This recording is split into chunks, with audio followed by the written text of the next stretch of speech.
I'm going to tell you this right now. You're already losing if you haven't jumped into the illustration rare problem. Sorry about your luck.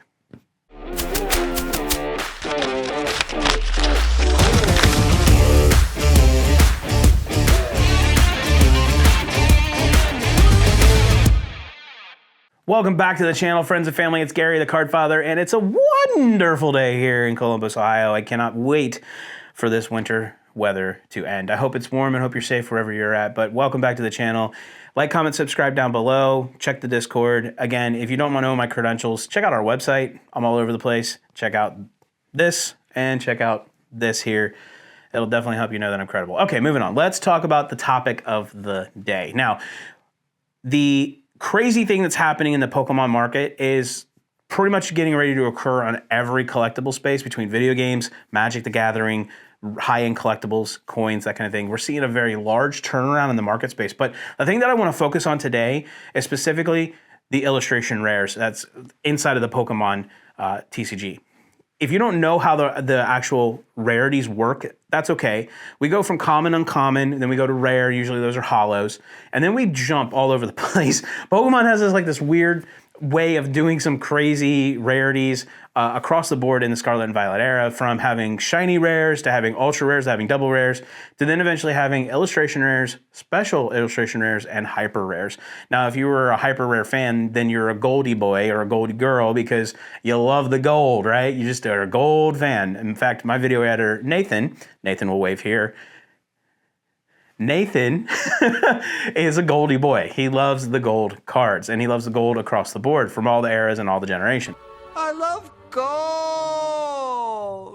So, with that being said, I want to hyper focus in on illustration rares. These are probably some of the most undervalued cards in the TCG currently right now. But the crazy thing is that a lot of these cards are starting to pop off. This is like popcorn in the microwave, friends. It is getting crazy. I'll give you a prime example. Drowsy. If you've seen this card from the Scarlet and Violet base set, Drowsy is a very eclectic and very wild and very psychedelic looking card. It's really neat. I'm not a Drowsy fan. Some of you may be. But this card, within the last year, has exploded. And when I say exploded, we're talking at least 60% or more over the course of every 2 months. Here's the example. If you look back about a year ago on this Drowsy card, we were sitting at $4, $5 in this card. But if you look at this card now, we're upwards of $75, $85. The question is why is this happening? Why are we starting to see this pop off on all of these illustration rares? For example, the Loud Reds, or our Pulses, which are all illustration rares, Lechonks, Wimpods. These cards specifically all have seen an incredible increase over the last 6 months. So much so that increase is 20% or higher. And the question is really, what is causing this? Well, we have a couple of things that are happening here. You're starting to see older sets in the Scarlet and Violet era that are no longer going to be up for reprint, beginning to taper down as we come to draw here in March for the turn of rotation in the standard of the Pokemon meta. You're starting to see a lot of these Scarlet and Violet base not being reprinted, Paldea Evolved not being reprinted, Obsidian Flames not being reprinted. And it's possible we'll see a reprint. Don't get me wrong, this has happened in the past where reprints do occur, but we're not seeing a massive reprint of those things. We're going to start seeing reprints of those sets. Why? Well, right now, those sets, the first 4, leading up to 151 and into Paradox Rift, those first 4 sets, just generally alone, are already beyond the 2-year marker. Okay? And after we hit the 2-year marker, we generally don't see a reprint of those boxes. Okay?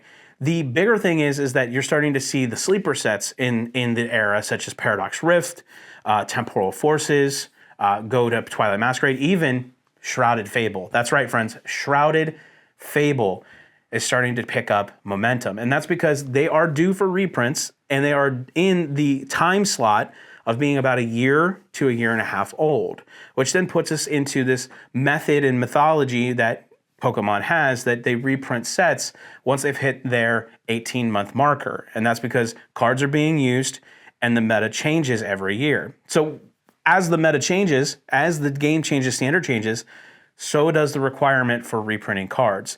That's why you also see some of the trainers getting reprinted in new sets. Like if you look at Prismatic Evolutions, you're seeing all of the reprint cards that are occurring in the trainer sets. So that would be stuff like Glass Trumpet, Earthen Vessels, right? You're seeing Ionos with Paldean Fates being reprinted from Paldea Evolved. You're starting to see those trainer cards because as the sets get older, so do the cards, and as rotation occurs, those cards will fall off. Now, rotation happens here at the end of March for Pokemon, and of course, Journeying Together will be the first set that comes out that will be rotation legal, and at that point in time, you're going to see a lot of hubbub surrounding the new transition from Sword and Shield into Scarlet and Violet. But that brings us back to the question about illustration rares, right?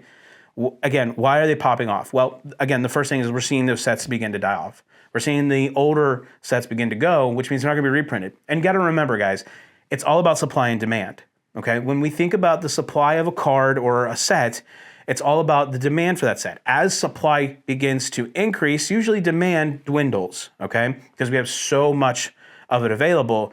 But then when you reverse those roles, when you go supply is low, demand usually becomes higher. It outpaces supply. You're seeing that with 151. You're seeing that with Prismatic Evolutions. You're going to see it with Journeying Together. You're probably going to go ahead and see it with Destined Rivals when it comes out in May. So you're seeing that the supply is low and the demand is high. And that's causing a lot of these cards, which we would call sleeper cards, to be popping in their value. 20% or more over the course of 2 or 3 months is pretty incredible. Typically, you don't see that kind of return on a card at least for 6 months or more, right? But in this new era of hobbies, Pokemon, rippers and shippers, sorry about your luck. It's very challenging to see that people are just flying through product. And there's a reason. And the reason is profit. Pokemon is an established IP. That means these cards are going to increase in value at some point in time. And generally, we like to see those cards increase over the course of 2 to 3 years, sometimes 3 to 5 with sealed product. But these cards are going to increase over time. And as they do increase over time, they're going to start becoming extremely valuable. Now, Charizard EX from 151, that card generally in itself has always begun to increase. You saw a really nice dip down and it starts to come back up. And I mean, it's sitting at like $275, $290 now is where you're going to pick up that card. It used to be $186, right? So we are seeing the most incredible time in all the collectible spaces where people are just cracking through product, ripping the product, and they're seeing value and they're seeing cards. I was reminded of this just the other day when someone in one of the Facebook groups that I'm in for my local area said that, hey, they felt really lucky because they actually got a hold of some Prismatic Evolutions at Walmart. And the lady that was in front of them was just talking about how she's not a collector. The guy asked her specifically, are you a collector? And she goes, no, I just heard I can make a lot of money off of this. So what's happening is you're not seeing just scalpers go out and clearing shelves and then reselling it on Facebook Marketplace or TCG Player or eBay for double, triple its MSRP value. What you are seeing is people going out and they're trying to flip it to gain more money. And that's what happens in a market where supply is extremely low and demand is extremely high. And that's what's happening with illustration rares. So if you are looking for collecting sets right now, I'm going to tell you that there are a couple of cards that I would recommend that haven't really popped off that are still really good value and still really good cards to have. My favorite set right now has been Crown Zenith with the Trainer Gallery cards. And if you look at these Trainer Gallery cards, here's a Comfey, here's a Soul Rock. These Trainer Gallery cards, their value is maybe a couple of bucks, $3, $4 at most. But these are some of the best artworks that you'll find leading into Scarlet and Violet. And right now, Crown Zenith being a set that's not as highly found because obviously it's not being reprinted outside of Sea and Sky boxes, these cards will increase in value in time. And so my recommendation to you is like a lot of times we'd like to chase the newest, shiniest thing and we like to chase it because everybody else is chasing it. For you, you got to start chasing the stuff that nobody's thinking about. Go back in time a little bit. Jump back into Crown Zenith. Jump back into Fusion Strike. Pull Astral Radiance out and start looking at the Trainer Galleries and Galarian Gallery cards from those sets. Begin to collect those things because in just a short period of time, you will see those cards begin to increase in value. Because of the market that we're in, this is the nature of how this is going to work. being a smart collector doesn't necessarily mean being a bad investor. It means being a very timely investor and focusing on the things that you should be focusing on. I say this about every collectible, whether it be video games or coins or stamps or Pokémon.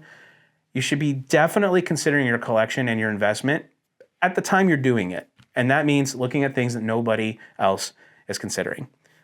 Drowsy being one of these cards that just happens to skyrocket over time is an incredible thing. Now, I'm going to give you a hot take here because I don't think this is going to last very long. I really do think that by the end of this year in 2025, we will see a drop in the demand for Pokemon cards. It's inevitable, okay? You have people like Rudy from Alpha Investments who actually think this is going to ride for 2 years. I don't see that happening. I see that as the new generation set comes in 2026, as we start to move out of the Scarlet and Violet era, we're going to see a huge fall, like we did in Scarlet and Violet with the beginning of Scarlet and Violet base. We're going to see a huge fall happen. And when that does, a lot of these cards are going to drop in value. But be reminded, that does not change the value of those cards. Those cards will regain their value at some point because in all space and time, they don't drop below where they originally started. Every card has value, and especially in Pokemon, every card's value increases over time. So there you go. That's how you have it. This is why the Pokemon market's crazy right now. Cards are super high. Some would say they're inflated. I don't think they're balloons. I think that they are amazing masterpieces that should be loved and cherished, and also something that you should collect and at some point in time you should invest in. So again, like, comment, subscribe, drop something down below. Let me know how you feel and what you're thinking. I love to read the comments and just kind of do our thing with it. So we appreciate it. But again, if you have any questions, comments, concerns, drop them down in the comments below. Let's talk about it. And as always, I appreciate you. Thanks for watching. And remember, you can do all things through Christ who gives you strength. Till the next one.